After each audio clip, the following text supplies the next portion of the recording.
ધ્યાનથી સાંભળજો, એકદમ ધ્યાનથી, આ બાજુ ધ્યાન. બહુ સરસ કામ કરો છો બેટા, તમારો આભાર. બધાને એ તો ખબર પડી ગઈ કે અમારે ડેલી લેસન કરવું જોઈએ અને પુસ્તકો પૂરવા જોઈએ. પુસ્તકો પૂરવા માટે સરકારે મસ્ત ટીવી આપ્યા છે, એમાંથી તમે સરસ રીતે પૂરો છો. આટલી તો તમને ખબર પડી ગઈ. હવે બીજી શું ખબર નથી પડતી. તો હું લેસન જોઉં છું કે આ સ્વાધ્યાય આ પુસ્તક જોઉં છું, એમાં 3 શબ્દ લખું છું: સારું, સરસ, ફરીથી લખો. ફરીથી લખવાનું કહીએ એટલે વ્યવસ્થિત સારી રીતે એકદમ લખવાનું આવે છે કે બીજી વાર એ સૂચના આવવી જોઈએ નહીં.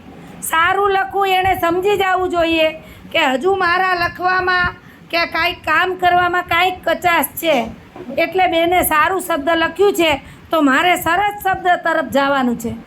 અને સરસ શબ્દ જેને આવે છે 3 તાળીનું માન, એણે ફૂલાઈ જવાની જરૂર નથી. એણે એનથી સરસ રીતે આગળ જવાનું કામ કરવાનું છે કે ભાઈ મારા અક્ષર બરાબર 2 લીટીમાં જ આવે છે, મારા વિરામ ચિહ્નો બરાબર છે, હું વ્યવસ્થિત લખું છું, જેમ તેમ લખતી નથી.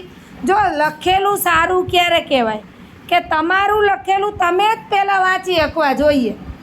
હું કહું તારી નોટ લઈને તારું લેસન વાંચતો, તને જ ન ઉકલે તો એ લખાણ સારું કહેવાય?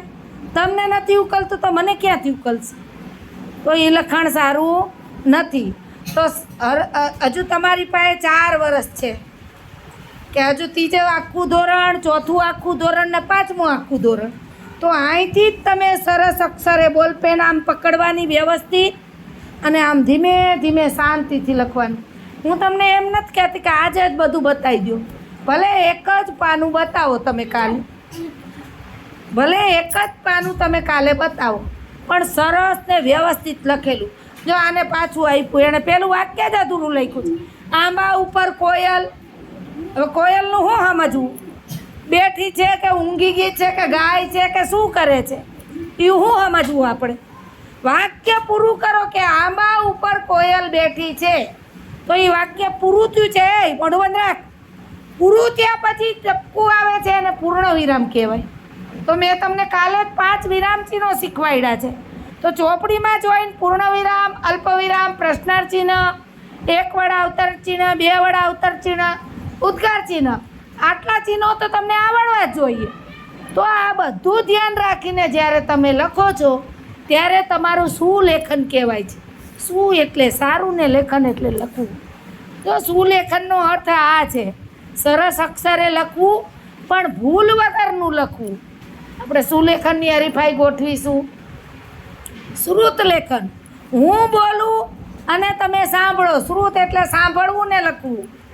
તો હું બોલું ને તમે લખો, એમાંય તમારી ક્યાંય ભૂલ ન આવે ને પહેલો નંબર લાવો, એવું શ્રુત લેખન આપણું થવું જોઈએ. બેટા, માણસ માત્ર ભૂલને પાત્ર. કોઈ માણસને બધું ના આવડતું હોય, થોડું થોડું શીખવું પડે. રોજ એક જ વસ્તુ શીખવાની.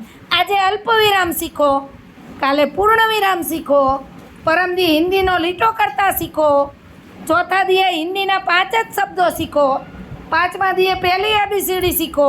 પહેલી ABCD 3જા ધોરણમાં જ શીખવાની છે, પણ ચોથી ABCD, બીજી ABCD એ 4થા ધોરણમાં શીખજો, એટલે એકદમ પાકું થઈ જાય.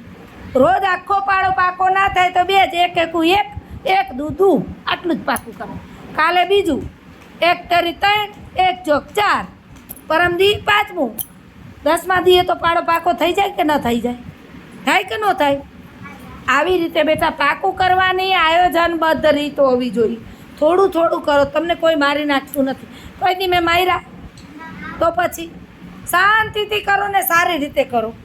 આ જે ભણવાની પ્રક્રિયા છે ને બેટા, એ સાવ ધીમી પ્રક્રિયા છે પણ સરસ પ્રક્રિયા છે. ધીમે ધીમે તમે તૈયાર થાવ, પણ રેડી એવા થાવ ને કે કોઈ ભૂલ ન કાઢીએ. સમજાઈ ગયું બધાને? હવે પછી કેવું લેસન કરશો? હા, સરસ શબ્દ આવે અહીંયા સુધી પોગવાનું છે.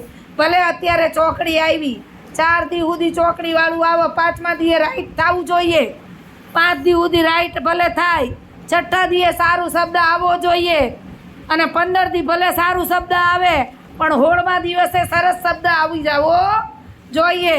અને બધાય 3 તાળીના માનમાં આવી ગયા છો, એટલે એ તો તમારું મારે કાંઈ કહેવાનું આવતું નથી. ચલો કરવા માંડો પોતાનું કામ સરસ રીતે, શાંતિથી, અને મને પ્રોમિસ કરો કે બેન તમે બોલ્યા એ અમે કરશું. કરશો ને? Thank you. ચલો.